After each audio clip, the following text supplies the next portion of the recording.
26 नवंबर को संविधान दिवस के दिन आजाद समाज पार्टी के मुखिया और नगीना से सांसद चंद्रशेखर ने एक बड़ी रैली की। मुजफ्फरनगर के जीआईसी मैदान पर इस रैली में बहुत बड़ी तादाद में चंद्रशेखर के समर्थक पहुंचे और यहां तक कहा जाने लगा कि जिस तरह 9 अक्टूबर की रैली ने बीएसपी के काडर में जोश भरा है, उसी तरह 26 नवंबर की रैली ने आजाद समाज पार्टी और चंद्रशेखर के समर्थकों में जोश भरा है।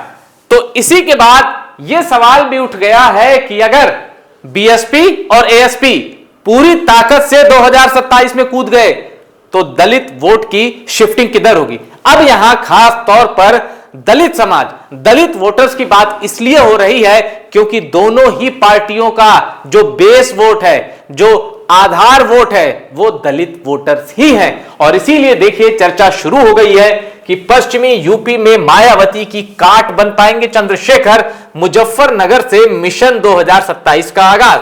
अब यह बात सच है कि मुजफ्फरनगर में संविधान दिवस के दिन यानी 26 नवंबर को चंद्रशेखर की रैली ने आजाद समाज पार्टी की ओर से 2027 विधानसभा चुनाव का शंखनाद कर दिया है। लेकिन मायावती की काट बनना यह बहुत भारी शब्द है। ऐसा इसलिए क्योंकि मायावती उत्तर प्रदेश की 4 बार मुख्यमंत्री रह चुकी हैं और अभी सियासत में चंद्रशेखर को, उनकी पार्टी को बहुत कुछ हासिल करना है।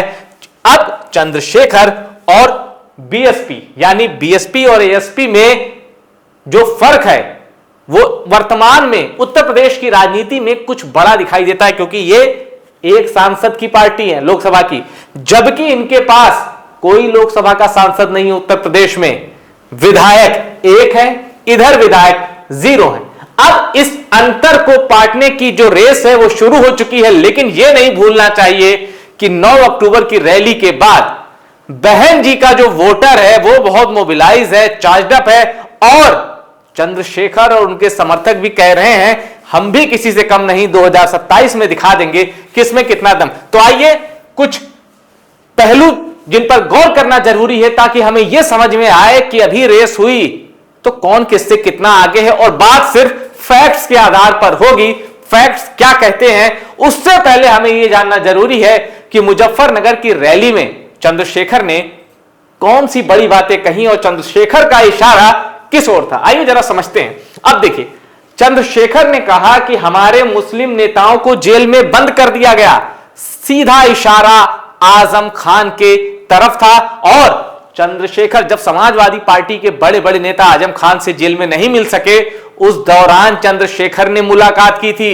तो चंद्रशेखर और आजम खान के बीच बड़े ही मधुर रिश्ते हैं और नहीं भी थे तो कम से कम जब जेल में आजम खान के मुश्किल वक्त में चंद्रशेखर उनका हालचाल जानने के लिए पहुंचे, तब आजम खान को जरूर यह लीडर बहुत पसंद आया होगा। और चर्चा यह भी थी, अफवाहें कह लीजिए, कि समाजवादी पार्टी से आजम खान नाराज चल रहे हैं और वो एक नया राजनीतिक विकल्प देख रहे हैं। फिर यह भी चर्चा आई कि सद्दुद्दीन ओवैसी, चंद्रशेखर और आजम खान, ये तिकड़ी उत्तर प्रदेश में कुछ क्रांतिकारी प्रयोग कर सकती है। इस खबर पर, इन अफवाहों को कभी इन खबरों पर मोहर नहीं लग पाई, इसलिए ये खबरें उड़ी और गायब हो गई। पर इतना जरूर है कि आजम खान का दिल जीतने में चंद्रशेखर कामयाब रहे और इसी बहाने मुस्लिम समाज, मुस्लिम वोटर्स के बीच भी चंद्रशेखर की एक अपील बनी है। इसीलिए चंद्रशेखर ने मुजफ्फरनगर की रैली में कहा कि हमारे मुस्लिम नेताओं को जेल में बंद कर दिया गया। चंद्रशेखर जानते हैं कि उनका भले ही आधार वोट दलित है, दलित वोटर्स ही उनके बेस वोटर हैं, लेकिन अगर उत्तर प्रदेश में एक्सपेंड करना है, आजाद समाज पार्टी को एक पॉलिटिकल फोर्स बनाना है, तो उन्हें बाकी समाज, बाकी वर्ग, इनकी भी जरूरत पड़ेगी। और चंद्रशेखर खुलकर मुस्लिम समाज के बीच अपनी अपील भुनाने में जुटे हैं और इसीलिए मुजफ्फरनगर में, पश्चिमी यूपी के हार्टलैंड में चंद्रशेखर ने यह बात कही। अब चंद्रशेखर की दूसरी बात पर गौर करिएगा जो उन्होंने बड़ी बात कही। आजाद समाज पार्टी का नीला झंडा आप सबको दिखाई देगा। नीला झंडा आपको पता है बीएसपी की स्थापना 1984 में हुई और उसके बाद से ही कई तरह के नारे जो बीएसपी के साथ चस्पा हुए उनमें से एक बड़ा पॉपुलर नारा है जो आज भी चलता है, बीएसपी की क्या पहचान, नीला झंडा हाथी निशान। अब चंद्रशेखर की जो नजर है वो नीले झंडे पे है कि भाई अब अगर नीला झंडा कोई बात कहे तो ये मत कहना कि बीएसपी, ये कहना कि ये नीला झंडा आजाद समाज पार्टी का है। चंद्रशेखर ने यह विजन अपने कार्यकर्ताओं, अपने समर्थकों को दे दिया है और कहा है कि घर जाके सो मत जाना, रोज 1 घंटे मेहनत करनी है आजाद समाज पार्टी के लिए।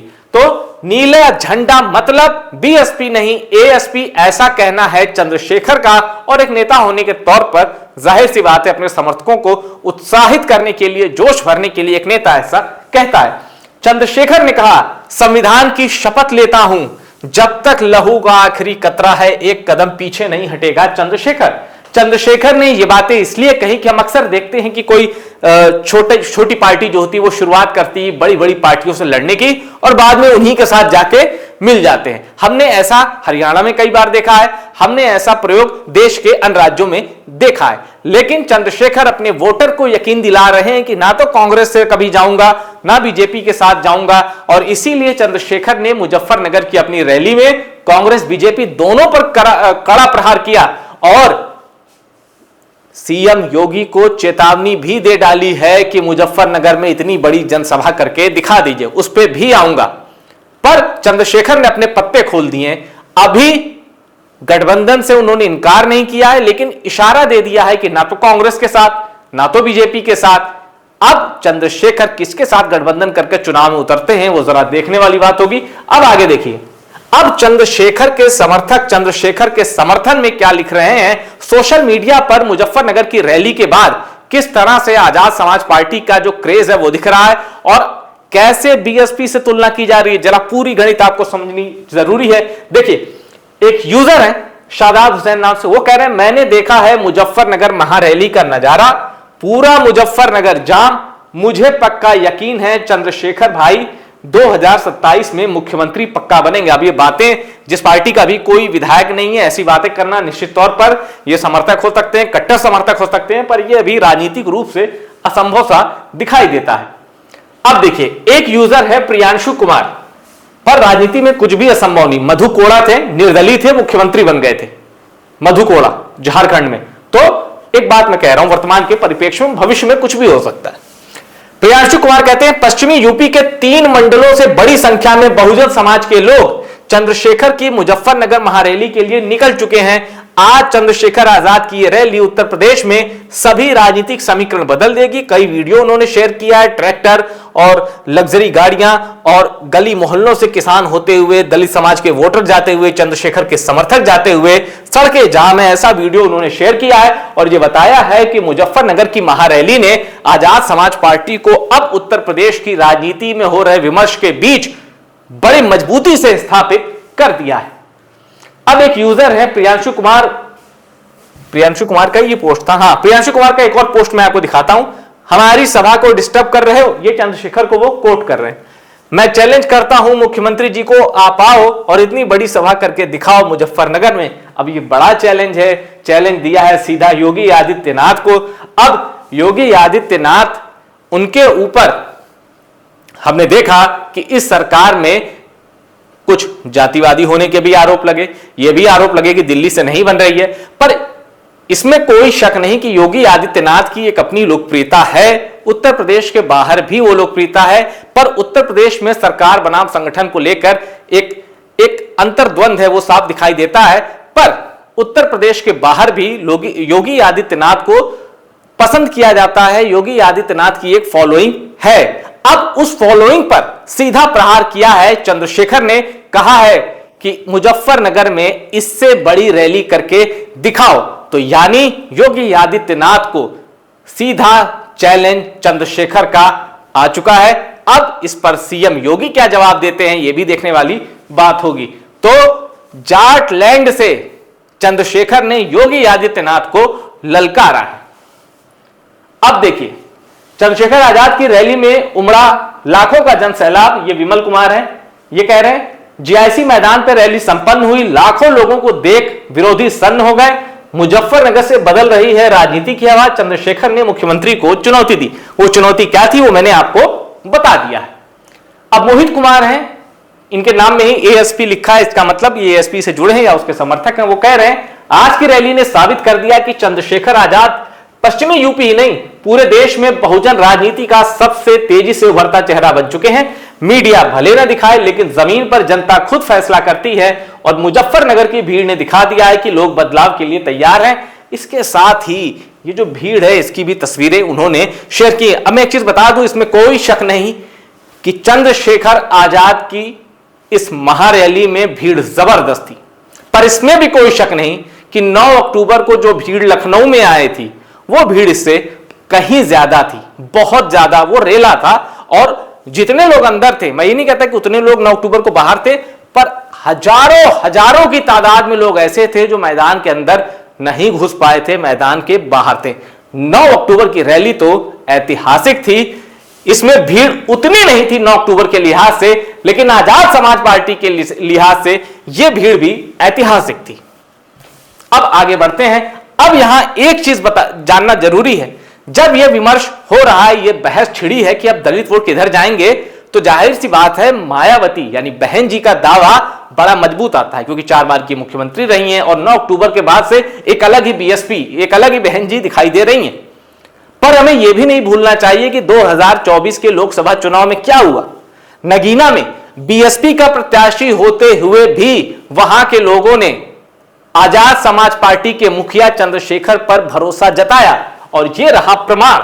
चंद्रशेखर को 5,12,000 वोट मिले और बीएसपी के प्रत्याशी को कितने वोट मिले? 13,000, यानी करीब 5 लाख वोटों के अंतर से चंद्रशेखर ने बीएसपी के प्रत्याशी को धो दिया। अब दूसरे नंबर पर बीजेपी के ओम कुमार थे, तीसरे पर मनोज कुमार थे, लेकिन बीएसपी का प्रत्याशी होते हुए भी चंद्रशेखर को इतने वोट मिले। और नगीना एक रिजर्व सीट है, आरक्षित सीट है, इसका मतलब वहां के दलितों ने चंद्रशेखर आजाद को पहली पसंद माना, ना कि बीएसपी को। लेकिन यह बात 9 अक्टूबर की रैली से पहले की है, इसलिए अब राजनीतिक परिदृश्य कितना बदल चुका है वो आपको, जो उसका पहला परीक्षण होगा, पहला टेस्ट होगा, वो 2027 के विधानसभा चुनाव में होगा। अब नगीना कितनी खास सीट है ये इसी से समझ लीजिए कि 2019 में जब एसपी और बीएसपी ने साथ मिलकर लोकसभा चुनाव लड़ा था तब, और जब बीजेपी ने 62 सीटें जीती थी तब भी यह सीट गई थी बीएसपी को। बहन जी का वोटर नगीना में सॉलिड है। गिरीश चंद्र यहां के प्रत्याशी थे और उन्हें 5,68,000 वोट मिले थे और वो 1,66,000 वोटों से जीत गए थे। दूसरे नंबर पर बीजेपी के यशवंत थे। यानी जब यहां विकल्प आजाद समाज पार्टी नहीं थी और जब दलित वोट कंसोलिडेट था तब बीएसपी वहां जीत गई थी। 24 आते आते नगीना के वोटर्स को लगा कि बीएसपी में अब वो बात नहीं है, बीएसपी को वोट देने से हो सकता है बीएसपी का प्रत्याशी न जीते। उन्हें लगा कि चंद्रशेखर को वोट दें, ये जीत सकते हैं और चंद्रशेखर को मौका देना चाहिए क्योंकि ग्राउंड पर वो काम ज्यादा एक्टिव थे। तो चंद्रशेखर को इसका फायदा मिला, वो जीते, सांसद बन गए। अब देखिए यूपी में 300 सीटों पर दलित वोटर निर्णायक, 300 सीटों पर दलित वोटर निर्णायक, और यूपी में सीटें कितनी है? 403।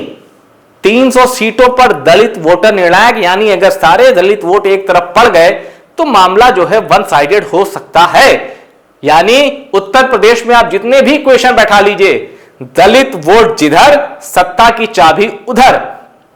और आप अब कहेंगे कि पश्चिम यूपी में आखिर अचानक बहन जी का और चंद्रशेखर का फोकस इतना ज्यादा क्यों है? तो जान लीजिए, उत्तर प्रदेश में मुस्लिम आबादी कुल कितनी है? 21% के आसपास, लेकिन पश्चिम यूपी में यह आबादी 26% से ज्यादा हो जाती है। इसलिए आप समझ रहे हैं ना, पूरे उत्तर प्रदेश में मुस्लिम आबादी है 21%, जबकि पश्चिम उत्तर प्रदेश में मुस्लिम आबादी है 26% से ज्यादा। तो इसलिए एक वोटिंग के लिहाज से, वोट बैंक के लिहाज से बड़ी उपजाऊ जमीन है पश्चिमी उत्तर प्रदेश की, और आरएलडी तो इस वोट बैंक के दम पर सत्ता की कुंजी बहुत समय तक बनी थी। अब लोगों को यह वोट बैंक साफ नजर आ रहा है, आजाद समाज पार्टी को भी और बीएसपी को भी। अब बीएसपी का तो गढ़ रहा है पश्चिम। मायावती ने जो सोशल इंजीनियरिंग की थी उसमें पश्चिम को भी उन्होंने साथ रखा था और बड़े नामी चेहरे होते थे बीएसपी में पश्चिम से। अब एक बात करते हैं कि आखिर बीएसपी कैसे गिरी और क्यों 9 अक्टूबर के बाद से कहा जा रहा है कि बीएसपी को हल्के में मत लेना। यह उत्तर प्रदेश के विधानसभा चुनाव में बीएसपी को मिले वोट शेयर का आंकड़ा है। 1984 में बीएसपी बनी थी, चुनाव लड़ा था, लेकिन रजिस्टर्ड पार्टी को अपना सिंबल नहीं मिला था, तो वो तो इंडिपेंडेंट के तौर पर लड़े थे। पर 1989 में पहली बार बीएसपी ने अपने सिंबल पर, हाथी जो चुनाव निशान है, चुनाव लड़ा। और ये देखिए 425, तब उत्तराखंड भी होता था उत्तर प्रदेश में, तो 425 विधानसभा सीटें थी, 13 सीटें जीती। और उसमें कितने वोट मिले? 9.41, यानी करीब 10% वोट। फिर आया 2 साल बाद चुनाव हुए 1991 में 12 सीटें मिली बीएसपी को।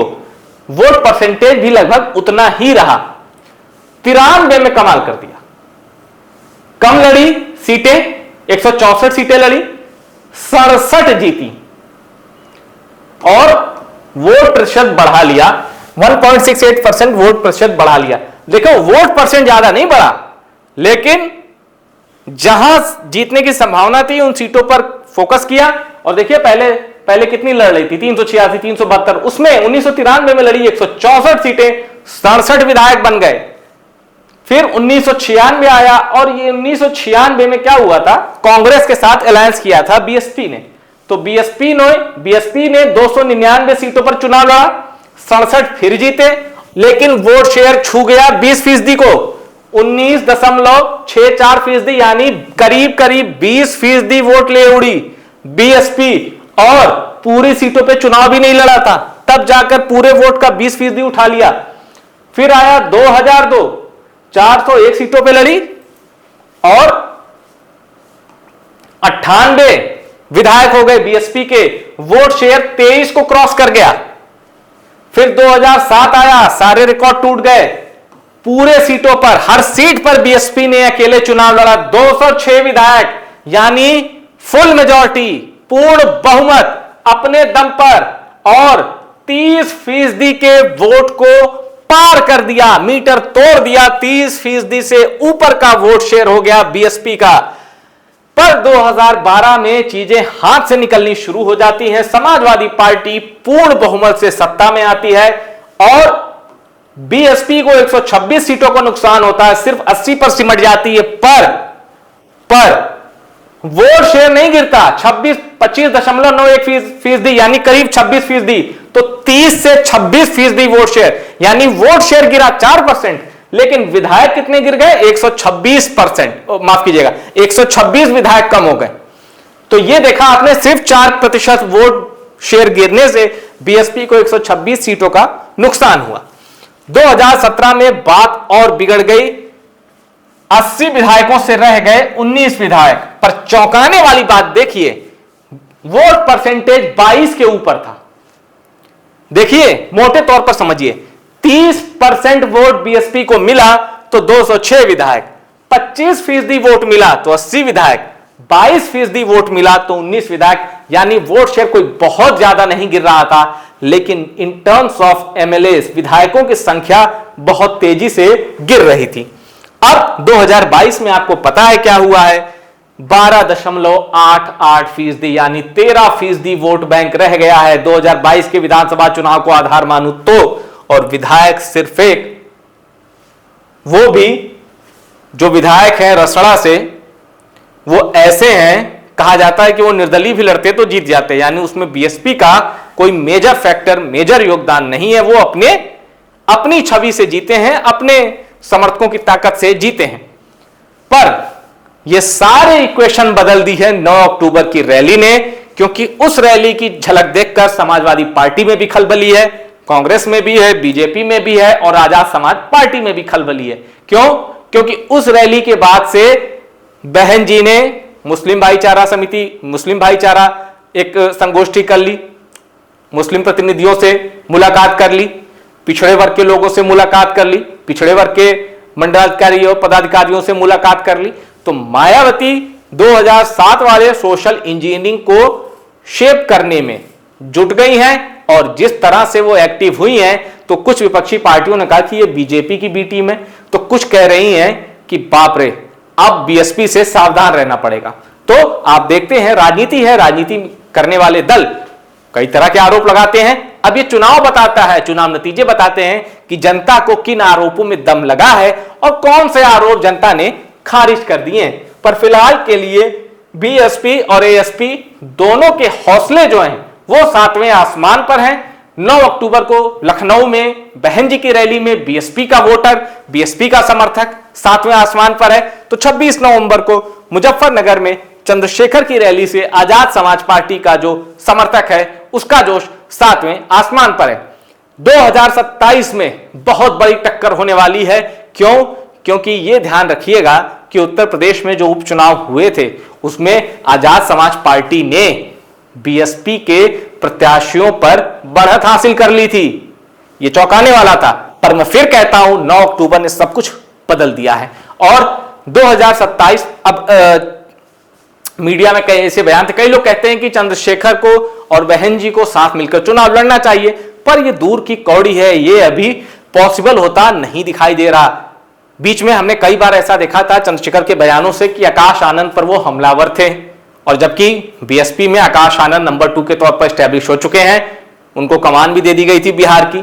तो ये जो टक्कर है युवा नेतृत्व की भी है, आकाश आनंद वर्सेस चंद्रशेखर की भी एक टक्कर है, और असली जो निर्णय होगा वो साबित करेगा, मतलब असली जो रिजल्ट दिखेगा 2027 में वो मुहर लगाएगी कि दलितों ने अपनी पहली पसंद किसे चुना है। और अगर एकमुश्त होकर वो चले गए किसी के साथ तो उत्तर प्रदेश की राजनीति में परिवर्तन नहीं, भूचाल आ जाएगा। यह बात नोट कर लीजिए। टॉप सीक्रेट की यह रिपोर्ट पसंद आई हो इसको शेयर करिएगा और टॉप सीक्रेट को सब्सक्राइब जरूर करिएगा।